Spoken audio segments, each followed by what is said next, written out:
क्या आपको पता है कि एक रेलवे स्टेशन ऐसा भी है जिसका कोई नाम ही नहीं है? अगर आप सोच रहे हैं कि उस बेनाम रेलवे स्टेशन पर लोग जाते कैसे हैं, तो ये तो आपको आगे खबर में हम बताएंगे। लेकिन फिलहाल आप ये जान लीजिए कि ये रेलवे स्टेशन आज भी चालू है, लेकिन इसका कोई नाम नहीं है। सालों पुराना ये रेलवे स्टेशन आज तक किसी से नाम नहीं ले पाया। अब इसकी दुर्दशा क्या होती होगी, या फिर जिसको यहाँ जाना होता होगा उसका क्या हाल होता होगा, ये आप खुद ही सोच लीजिए। अगर कहीं आपको जाना है और उस जगह का नाम अगर आपको नहीं मालूम होता है, तो आप 10 लोगों से पूछ लेते हैं।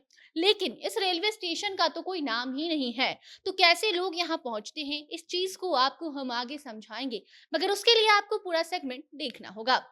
अब नमस्कार, स्वागत है आपका हमारे स्पेशल सेगमेंट अजब गजब में, और मैं आपके साथ वंदना पांडे, कैमरा पर्सन विशाल के साथ।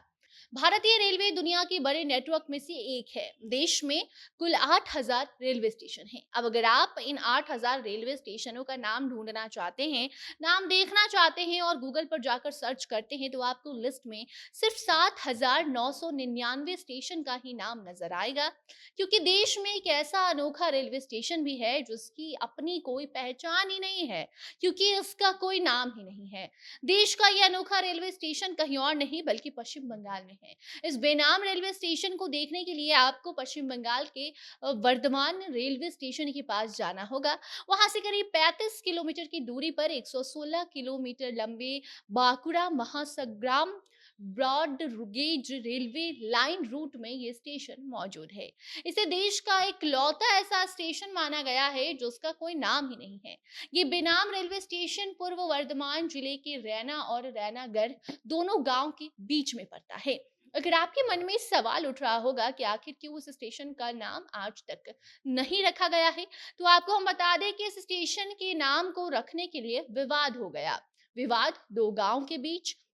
इस स्टेशन का नाम इसलिए भी नहीं रखा गया क्योंकि स्टेशन का जब नाम रखने जो रेलवे है, रेलवे प्रशासन जा रही थी, तभी यहाँ पर लोगों के बीच झगड़े चालू हो गए। जी हाँ, रैना और रैनागढ़ इन दो गांव के बीच रेलवे स्टेशन है। पहले इसका नाम रैनागढ़ रखा गया, तो जो रैना गांव के लोग थे उन्हें बुरा लग गया, और जब रैना रखा जा रहा था तो रैनागढ़ के जो लोग थे वो इससे दिक्कत खाने लगे और कहने लगे कि हमारे गांव में इस रेलवे स्टेशन का आना जाना है लोगों का, तो फिर इस रेलवे स्टेशन का नाम हमारे गांव पर रखा जाए। स्टेशन को लेकर रायना और रायना नगर नामक दो गांव के लोगों के बीच सहमति नहीं बन पाई।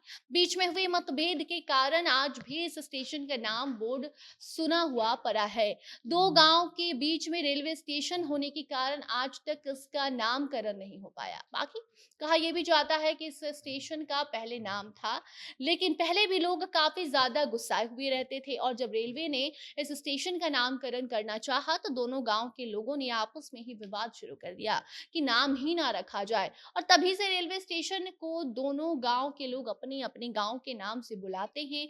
जो रेलवे रेलवे है, इंडियन रेलवे है, उसने इसका नाम ही नहीं रखा।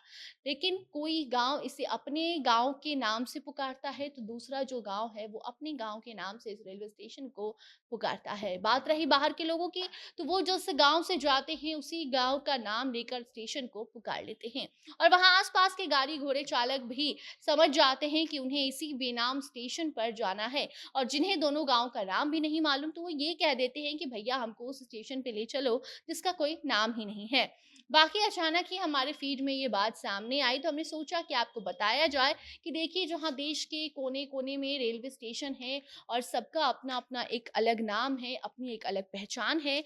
कहीं कुछ भी होता है तो उस रेलवे स्टेशन का नाम लेकर हम बताते हैं कि यहाँ ये हुआ, वहाँ वो हुआ। लेकिन एक रेलवे स्टेशन ऐसा भी है जहाँ आज तक उसका नामकरण ही नहीं हो पाया। बाकी क्या आप इस रेलवे स्टेशन के बारे में पहले से जानते थे? नहीं जानते थे? तो अब जान गए हैं। क्या कुछ आप सोचते हैं? कमेंट सेक्शन में ज़रूर बताइएगा। वीडियो को शेयर कीजिएगा और बाकी खबरों के लिए बने रहिए जनता जंक्शन के साथ। धन्यवाद।